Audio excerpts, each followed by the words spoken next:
welcome back to the Swole is the Goal podcast. You're joined by me and Ryan, as always. Ryan, how you doing, mate? How's your day Pretty been? good, What you been up to? pretty good, man. It's been quite a quick day so far. Woke up, did some work at Reza, and then a couple client check-ins so far. Still got like two or three more to do for today, and then jumping straight onto this. Probably going to go for a walk later, cook some food, meal prep for tomorrow, and then back at it as always. Can we talk really quickly as well, just about how fucking ridiculous this weather is? It is something else. Doing cardio upstairs in 46 degrees heat isn't for the faint of heart. Let's say that, What you, man? No, man, it's fucked. It's absolutely fucked. I just trained push at Ultraflex, and it's like a tin box in there. It's like, even with all the shutters open, it's still just so hot with the fans on. I mean, the only way like you can actually get away from it is if your gym has AC. But let's be real, none of the gyms in the UK have AC. I don't actually know any that have AC. Think one of the Ultraflex did just install them, but I can't remember which one it was. I'm very jealous.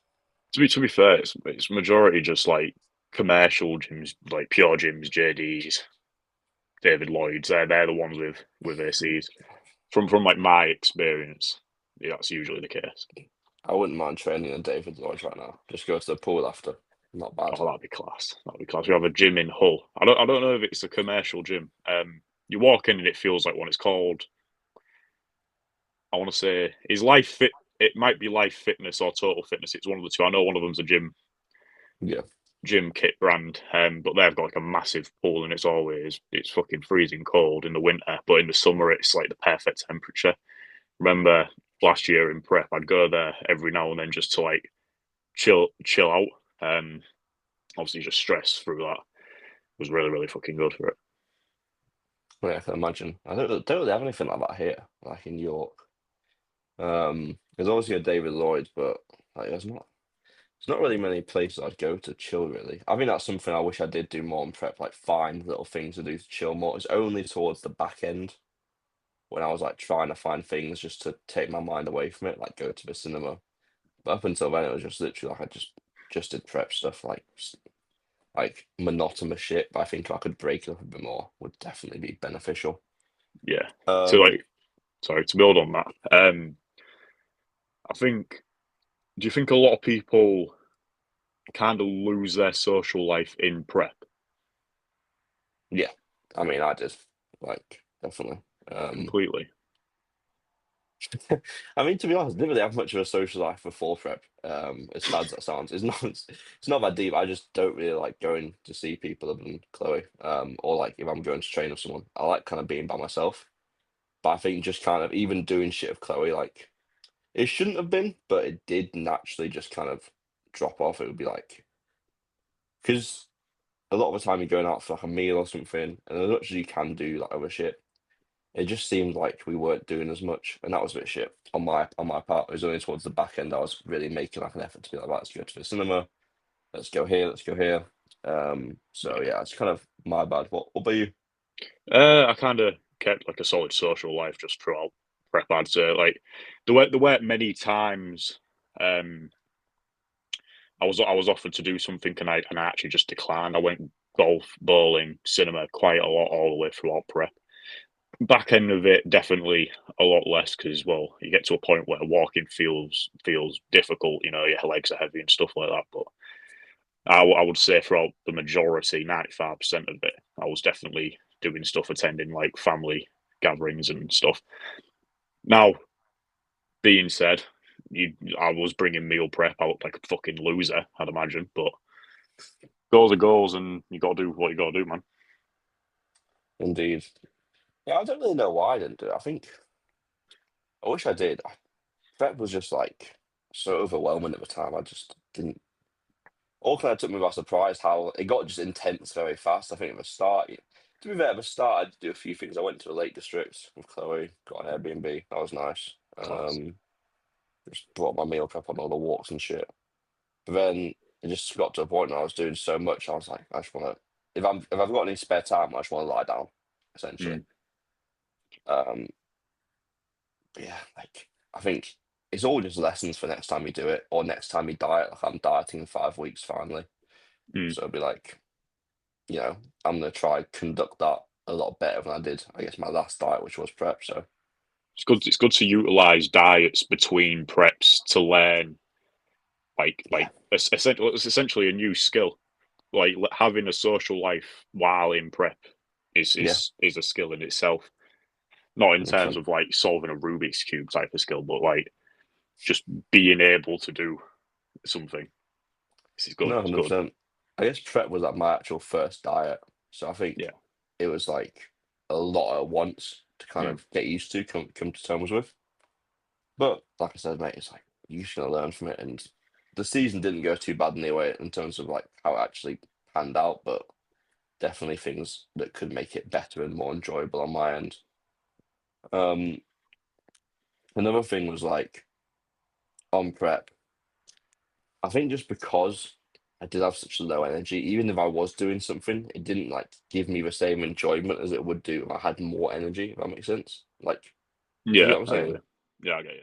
I think we're at a good point to probably jump into a couple of questions. We've got a couple of questions lined up for this episode. Some of them were questions we thought of for the previous episode, but we didn't have time to really just run over through them. Some of them. So we'll go through some here that I have loaded up on my phone. Um, is there too much information currently available now in bodybuilding? As in like, are you talking like training or just like overall Just everything? Like overall my information. I wouldn't say too much information is ever an issue. I think actually we're very lucky to have the amount of information we do. I think how that information is applied is the issue. I think Yeah, like especially in the UK bodybuilding, it's so dogmatic. It's so one size fits all, yeah, where there's so many ways to like become a good bodybuilder and like, for example, the logbook, like I think it's a great tool, but I think it's used in the wrong way. mm, I use the logbook now. Like if you listen to social media, it basically comes to the conclusion like, right, I need to progress X lift every single week. yeah. And if I don't, then I fucked it. Especially in an off season, let alone a prep. Like It's easy to that just get really tied to it, yeah. and then from that your form can slip up and everything pretty easily. That's a thing I fall in. Even now, I fall into that category. I have Tim telling me essentially like just every check-in, mate, don't worry about logbook numbers if you're losing a rep. You're at a point now where losing a rep or two, or even just maintaining a lift is completely normal. You have less carbs in your body. You're not going to be able to progress strength as much as you would previous. 100%. I think the best way to actually use the logbook and the way that I kind of teach my clients now, if they do want to use a logbook or have been using one before, is kind of have the logbook, keep it in, but don't. So write down your numbers, but then that shouldn't be the thing to get better. Write down your numbers and also write down to it how did that set actually feel? Like Yeah, in the set, was it like you feel you got a good connection? You feel like you're going too fast, too slow? All those things are the things we should look to improve on next week. I don't really care about the weight. I'm very big on how does something feel. And it's usually like if I look at someone's form and I think, yeah, that looks pretty decent, I'll always fire back before giving any cues. How does yeah, it actually feel for you? Obviously, if it's miles off it, we're going to make some big adjustments. But if it's something I'm like, you know what, that like, I can see you controlling the change in direction. I can see you in control of the lift. I'm going to ask, how does that feel for you? Like, do you feel it on the target muscle? If you do, you're probably doing something well. yeah, And if you're feeling a press or in your triceps or you're feeling a pull down or in your biceps, we know that there's something we need to change there. yeah. Because everyone's just different and anatomically, so it's very easy to Yeah, they kind say of if it's not broke, don't fix it. I mean, that's how like everyone else in the 80s, 90s, early 2000 would have trained anyways. Um, my take on that question would be like, I think there probably is too much information going around. Um, yeah, but then it's also good to take into account that not all information itself is bad information. I think an issue people just have in general with taking in this stuff is having the ability to filter out through the shit information. 20 years ago, if you think about bodybuilding, like and what people was wanting to learn about, you'd need to, like, in a way, actively just seek out for information. You know what I mean? They'd buy magazines, go on like bodybuilding.com, and look at the latest studies on there, because the way much through it. But now you go on Instagram, you got fucking Jeff Nippard, all these other guys. You scroll through videos, and you're getting 50 from all of a sudden. You've got 50 different points of views on how to cook correctly, how to train correctly. All this stuff. One fucking coach says train high volume, train low volume. One says trains failure. Another dirt. And then at that point, at what point does it become your opinion on on everything's just very fucking all over the place? You know what I mean? Yeah, I do think so. I don't think there's too much information, but I do agree with what you said that it's now very easy to kind of be pulled in multiple directions at once. We know in bodybuilding, it's like reps over time, and if Yeah, you're constantly changing what you're doing all the time, you're not consistent to one plan up for a long period of time. And we know that's what builds results. That's the one constant kind of thing, doing something well for a long period of time. So if you're constantly changing that, that's where the issues kind of lie. And I think it's all just a sales tactic at the end of the day. Bodybuilding is so simple. It's so easy. It's really not that hard. I yeah, think the reason there's so much differing information is because people want a quick fix. People want something to be able to go, right, he's telling me that if I do this and I buy his program, sign up for his coaching, he'll give me this new method which will yeah. work and put on 50 pounds of muscle in a year. Aye. But that's never going to be the case. It'll be, it might work, yeah, but it's not anything different to what kind of we've seen before. As long as you're working hard and you're doing something with good form and an adequate amount of volume, you're going to grow. Yeah, It's all, changes are going to be made regardless the that, situation. Just as long as you're hitting, it don't even need to be 100% of things bang on. As long as you're hitting like 95% of things bang on, you'll be pretty sweet. A no, question if I you have do, to like build off of that, which I think would be a really good thing to talk about, is training plans in general. So like, how long should someone realistically stick to a training plan before deciding to change it, or deciding it doesn't necessarily work for them?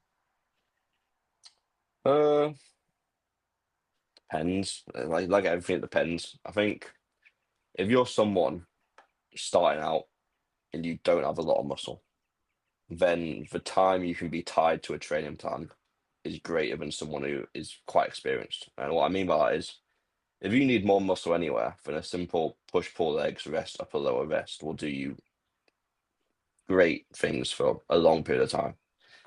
When you get a bit more experience and you potentially have judges' feedback or you know where you're lacking, and then it becomes important to allocate volume appropriately through different mesoblocks or mesocycles. Sorry. So for example, for me, like my back is shit, so it's about having Likewise. different, yeah, it's about having different mesocycles to kind of like try to build that up. And then do a block of that, potentially then change it after a good few months.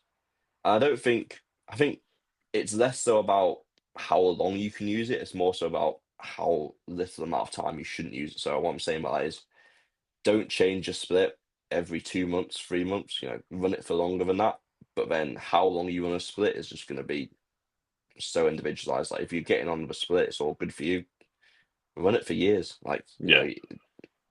I think, what do you think? Now, I think people who, sorry, you give a client a split for five. You're going to give a client a measure for like 12, 16, 18, 20 weeks at a time, right? Before you decide to change exercise selection around.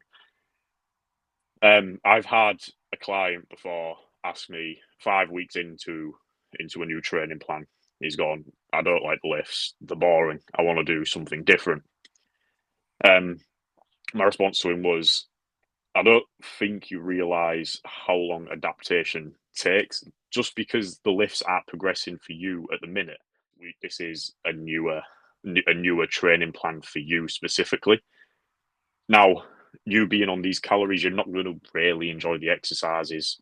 Full stop. It doesn't really matter what exercises like you necessarily doing at this point. But it's like, I just want to change plans. He's a cool guy though, cool guy. But obviously the reality is that by the time you've learned the exercises properly, improved your execution, and just started progressing more, which is what you do in an off season. Even in a cut, you can progress lifts either way. You've already several weeks into the program at that point, and then it's going to be more enjoyable for you. I think it's always going to be more enjoyable in an off season. I think training in a, well, I mean, to be fair, in just a regular diet, training should still feel pretty good. But in a prep, like it's going to feel a bit worse towards the back end. Mm. I think people overthink training splits a lot. It should just be a kind of a needs analysis. Look at your physique, what needs to grow, do more of that. I think that's this, and I Yeah, think it's just going to be as simple as that. Choose exercises you like. For the most part, I mean, there's going to be always exercise you don't get on with yeah. or you I don't think enjoy. either way, if you're not enjoying your split, but your lifts are progressing, right, you're recovering well.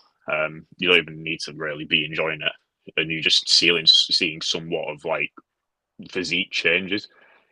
Then there's very very little reason to just change it for the sake of it being slightly more enjoyable if it's already working. I actually disagree. I'd say if you're actually just straight up not enjoying the split at all, I think like you should change it because what's even the point then?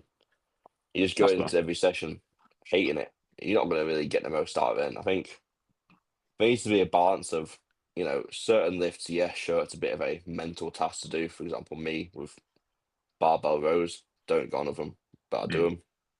But for the most part, I enjoy my split. I think if you hate in every session, you're just going to burn out. Why would you? that's fair. That's fair. I get that. I mean, in the past for me personally, I've definitely done splits all the way through the cycle, not enjoying the sessions as they are, but I've definitely had really good sessions during these like splits and came out of the gym thinking, yeah, that was actually fucking class, albeit I didn't really like X exercise or this thing or that thing. I don't know. It's very 50-50. I think every person will have their own opinion on it. Yeah, no, that's fair. I just couldn't do a split. I hate like if I outright hated it, I would just never do it. I Yeah. think, yeah, I don't know how you've done that. Fair fucks to you, mate. You've got a different level of discipline to me. If Tim was like to me, right, we're doing 5 sets of barbell rows, I'd be like, Tim, mate, we're not doing that. You can do that. I'm not doing that. What's your top five favorite exercises? Oh God. I really like legs at the moment. I think off-season legs is always like a fun session. Class in it. So you like, so I'd say hack squat. Really enjoying seated leg curl, seated hamstring curl. Um, leg press. My push sessions are a bit naff right now because obviously I've got that shoulder injury, so it's a bit frustrating at times. It's like it's good, but it's not perfect. So any like pushing exercises or top line exercises are a bit naff. I'd say also really getting on with hmm, T-bar row is good. That's just been put in because I can't Can't go do wrong with it. rear delt flies, so I've just swapped that in to get a bit of rear delt in. And that's four. Don't really know. And what about you? Ooh, put me on the spot. RDLs will probably be at the top. Smack mine at the top of the list. I love a couple of good RDL sets. Uh, very close to 2 plates, by the way. Best believe an Instagram post will get posted as soon as I hit 2 plates and an RDL. Hello, Future Ryan here, just editing up the podcast. Don't know what was going through my head when I said 2 plates. I meant 5 plates just to clear up because Gabriel called me weak after the recording of the original podcast. That'd be decent. Uh,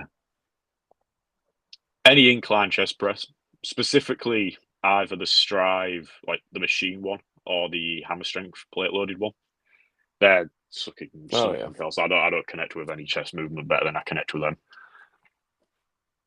Leg press has to be in there. Again, specifically the Cybex pivot press. You're the one that goes down like that onto you, Oh rather yeah. than like the I've sled. got I've got a Cybex 45-degree one at York. That's good. Is that like the Dorian one? I think so. Similar. It's like white, and then the foot pads fucking Well, tiny. No, it's not. I don't know. I think that one's at Leeds. I think we've got anyway. It's a decent leg press. It's just a Yeah. standard 45-degree one. How many am I at now? Three. Three, three. Three. I enjoy your dip. Yeah, I did get quite strong on dips like Dips are before really this. fun. Even whether it's body weight or machine dips. Yeah. And then preach curl. Finish it off with preach curl, man. I love preach curl. Really? I fucking hate any arm exercises. Can't stand them. Older, I swear to God, arms are like your best body part. Yeah, they are, but I just can't be asked training them. It's just like unbelievably round. They look class though.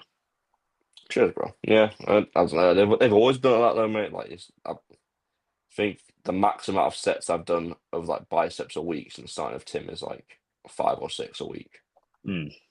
That's the most I've ever done. What would you say the upper end of volume for like anyone in general would be?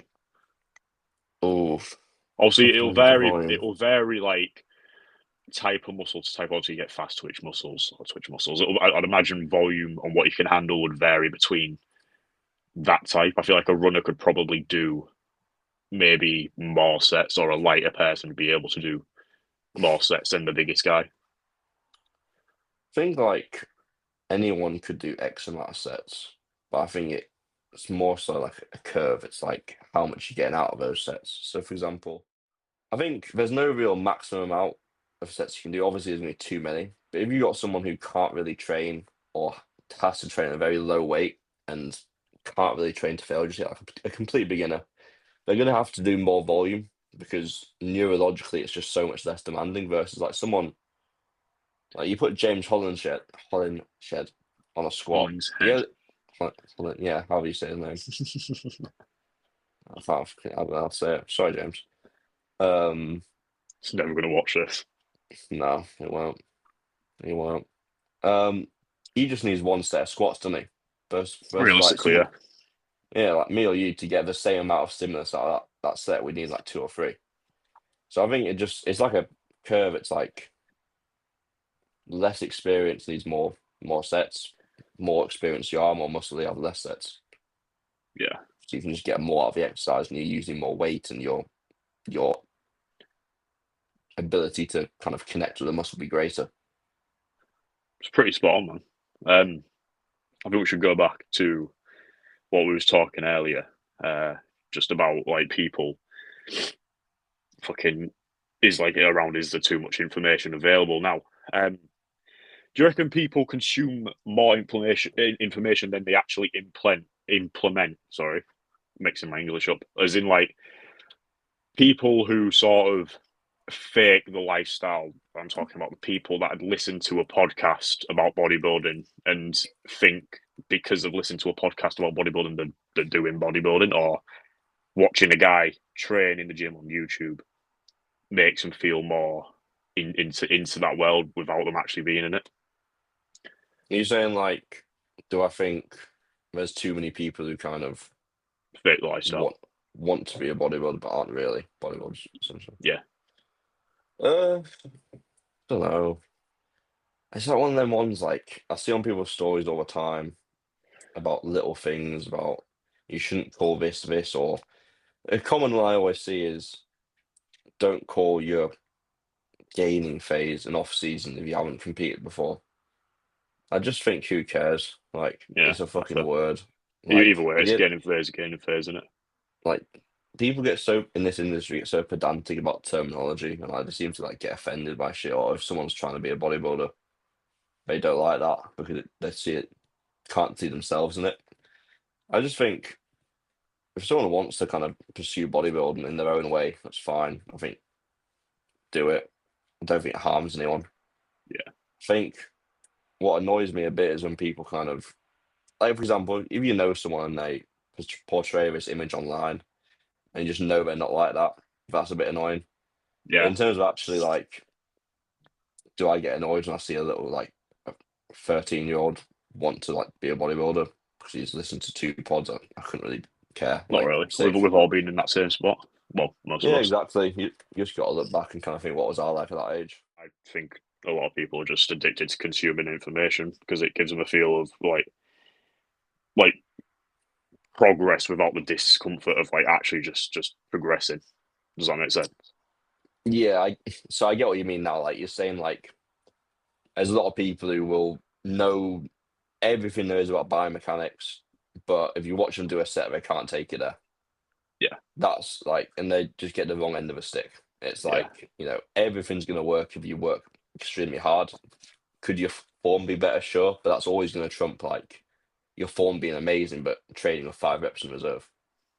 I think the biggest like niche in bodybuilding that kind of fall into this category is in the posing community. There's quite a couple of posing coaches out there. Now these posing coaches, don't get me wrong, are probably very good at what they do. Multiple pro card wins across them all, but they are very, very skinny. You can tell by looking at them that the chances of them actually giving somewhat effort in while they train is probably pretty low. I You're going to try to call remember anyone his name. out.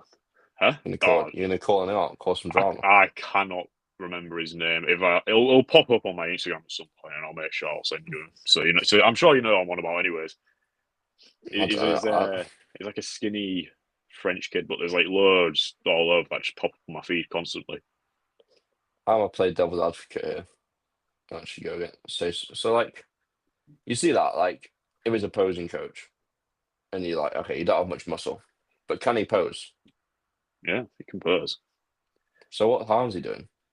Like, do you know what I mean? It's like one of them. It's Yeah, like, I feel like why it's one. It's such a hard one because I think initially everyone's a bit like, oh, what the fuck are you doing? But then you actually zoom out and you think, who is this affecting? Like he's just posing. yeah. He's helping. He's just posing, but Someone's gained some value from him. it's So more so like like stereotypes. You know what I mean? You'd look at it and you'd go, "Well, he clearly don't know how to pose. He's skinny, he's scrawny, he's young." These type of things. You'd think someone who knows how to pose is like 30 years old, seasoned bodybuilder, big guy.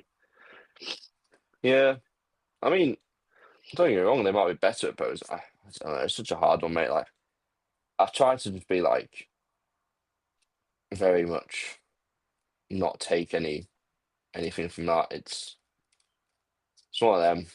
Like, is it impacting me? Do I if someone's trying to? It's same with coaching. Like Oh yeah, spawn. people get onto like coaches starting out, so like you shouldn't be allowed to coach people because you haven't done it before. And it's the same with like the job market. It's like you see the jobs these days, like we want X amount of experience before you even start. Like, how are you going to get the experience if you don't do it? Yeah, Everyone has to start you somewhere. just got to jump in like head first into this industry.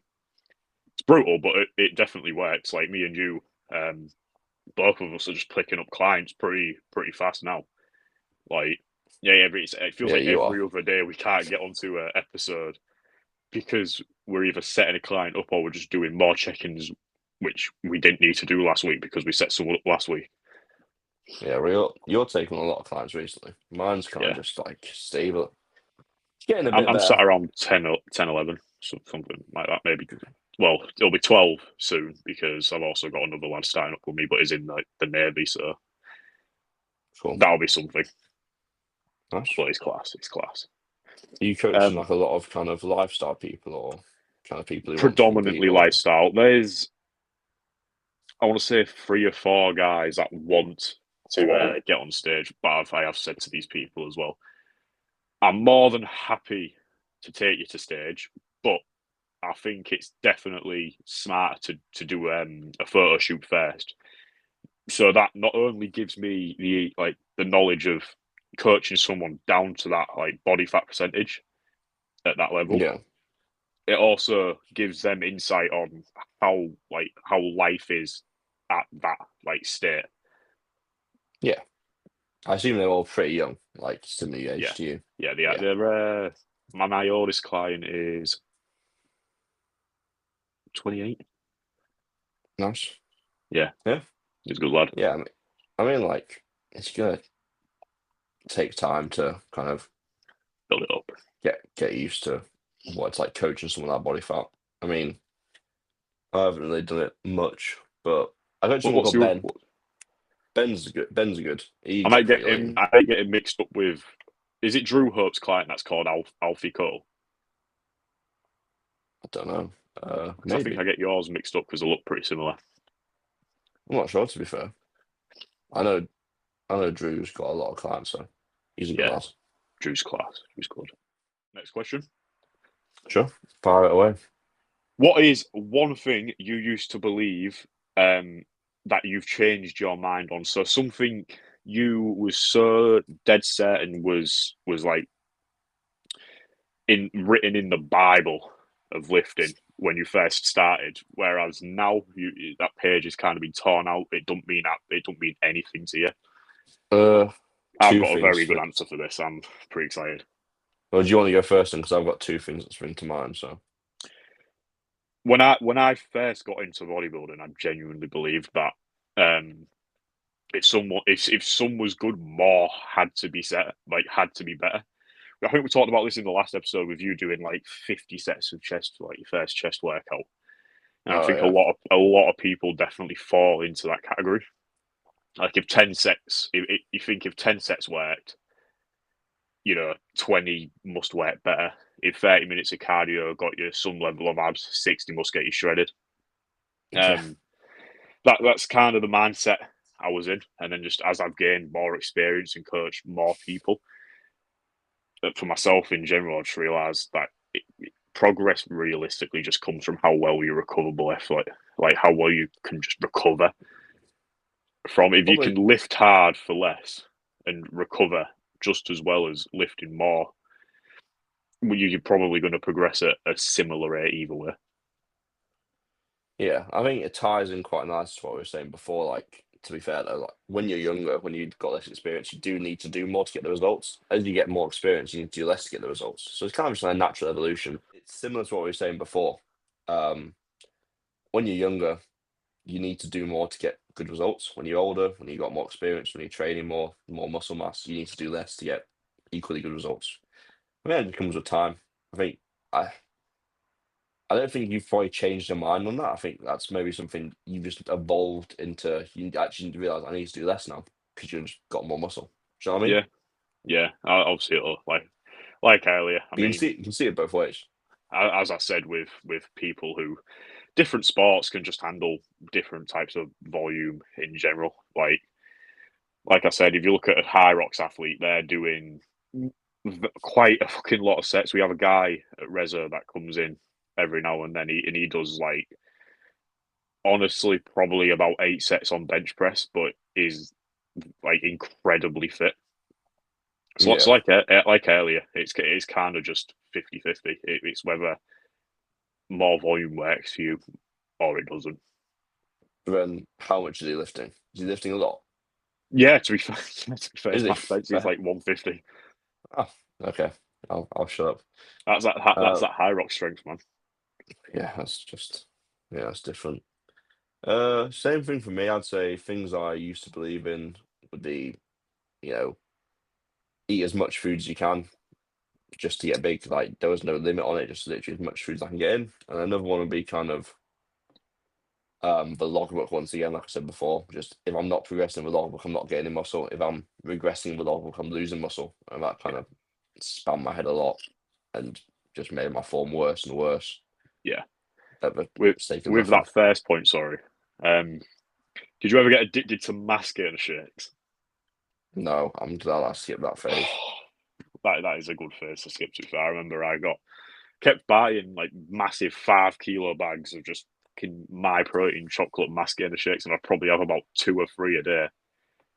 Now, don't get me wrong, easiest like 2,600 calories I've ever had in my life, but probably the shittest 2,600 calories I've ever had in my life.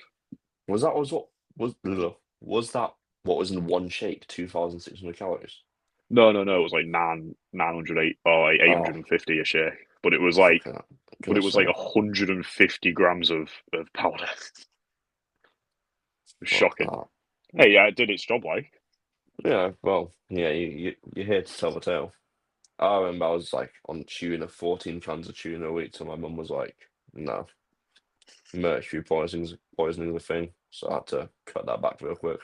Yeah, Sadly, I wish it wasn't. I wish you could just do that fine because it's such a cheap like protein source.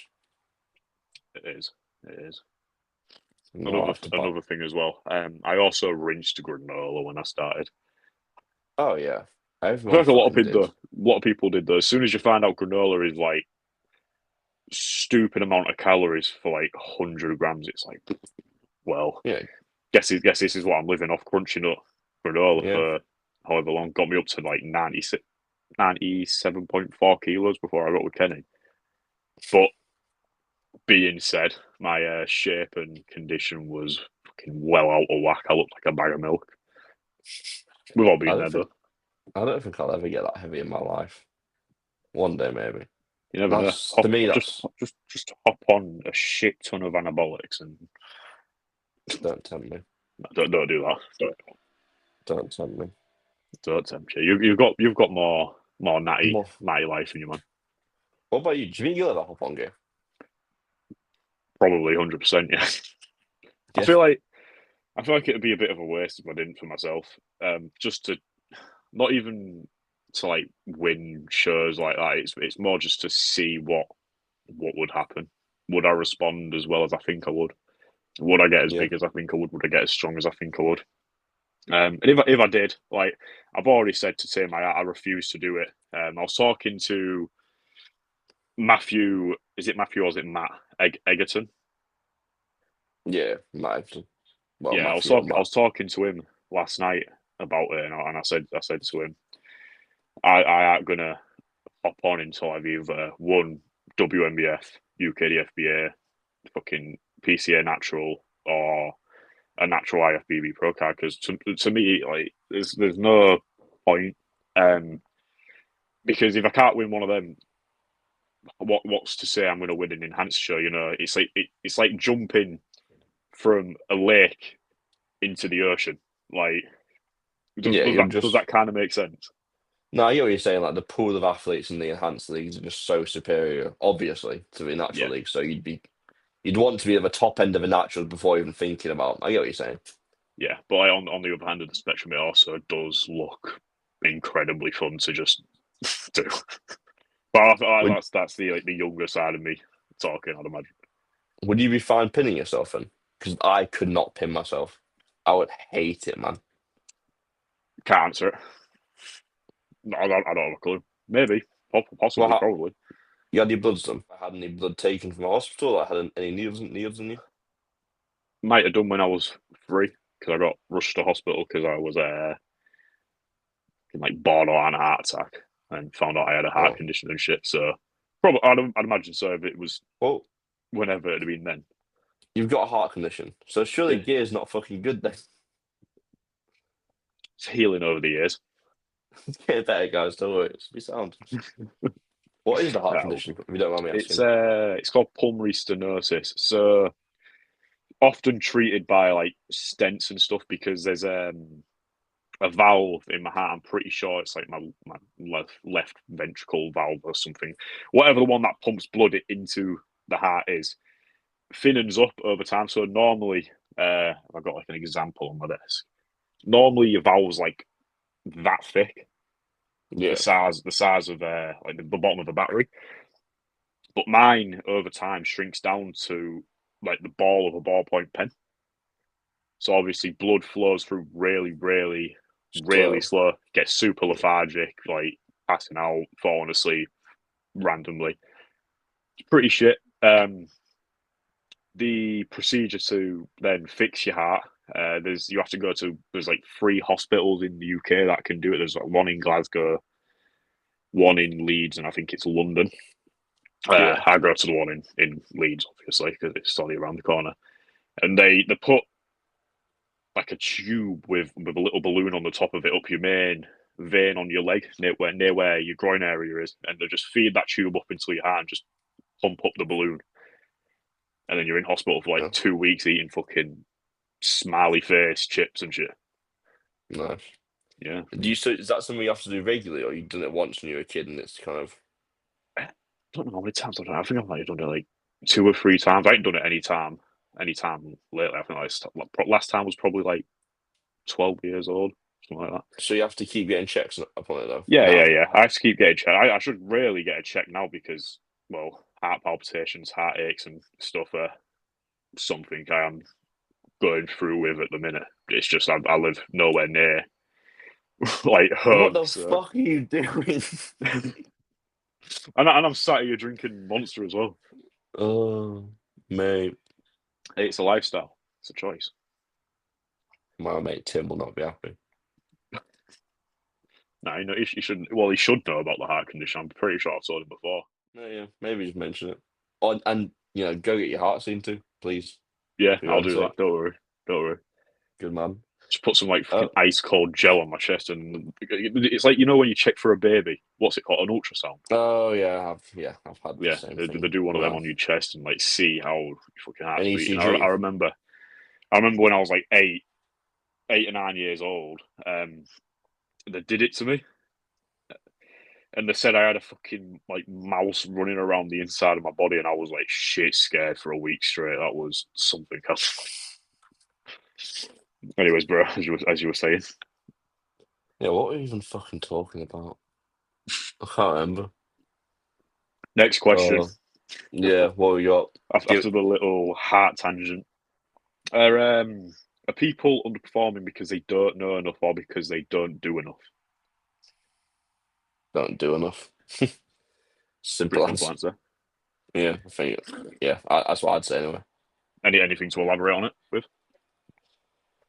Uh, just think if you're like one of these teenagers who's doing a 3 set tricep push down, you just need to seriously self-evaluate yourself, and you're not doing enough, and you're just not putting any tension on the target muscle, and you're not going to grow. Yeah, it's pretty spot on. That's Yeah. pretty bland question.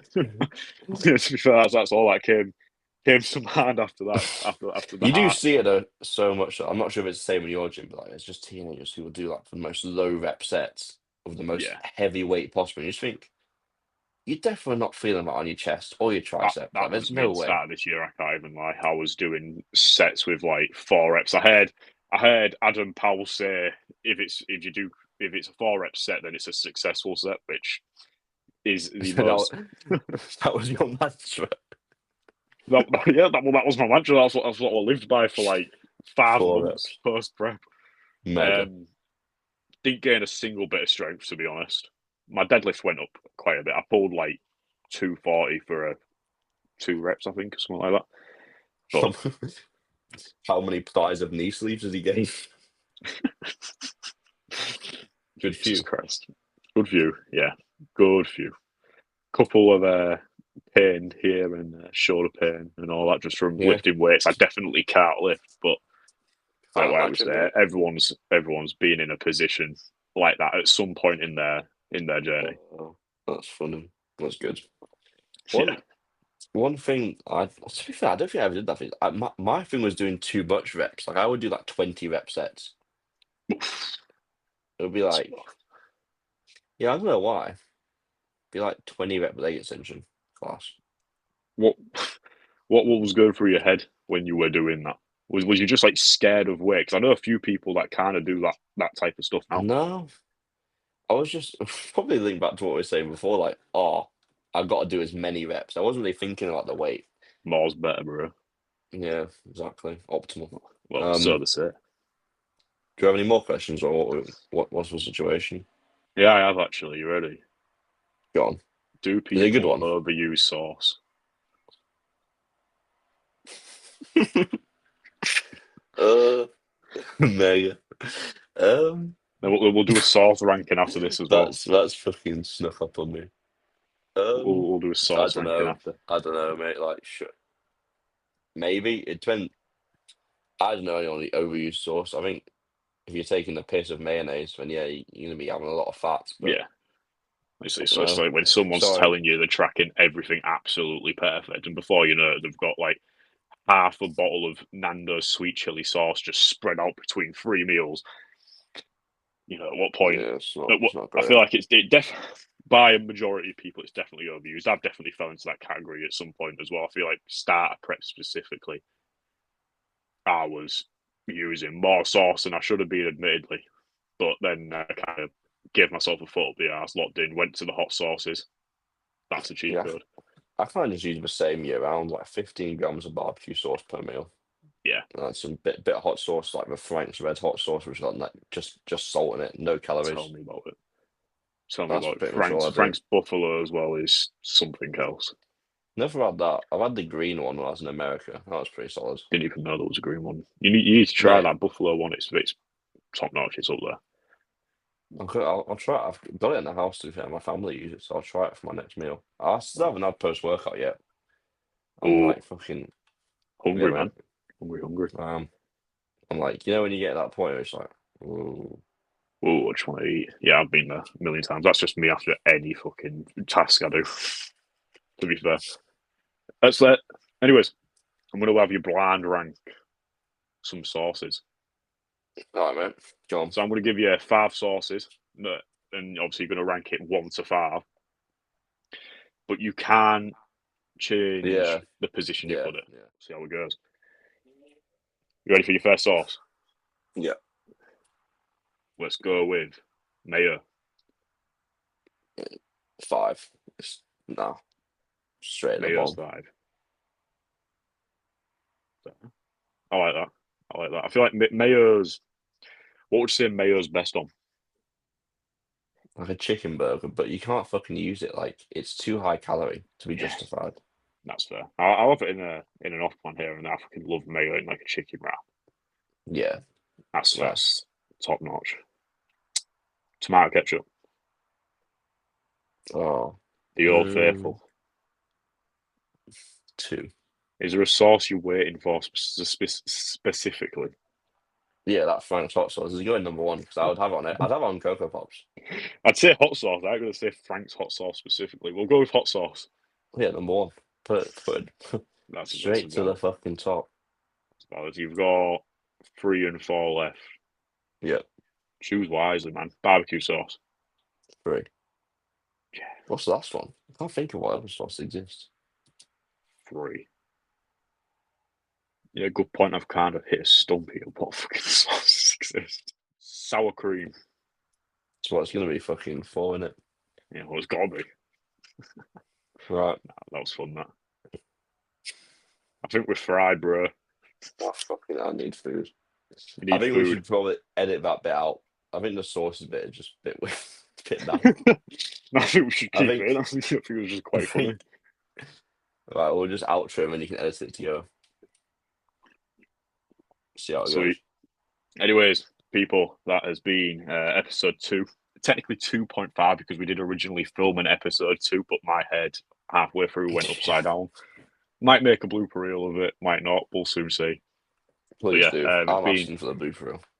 It's been amazing chatting to you, mate. Thank you all for the support from the last episode. It was quite a bit more than what we originally intended to get, to be honest, and obviously it's only just going to scale from there. So other than that, like I said, it's been a pleasure, and we'll see you all in episode 3. Thank you very much, bro. See you soon.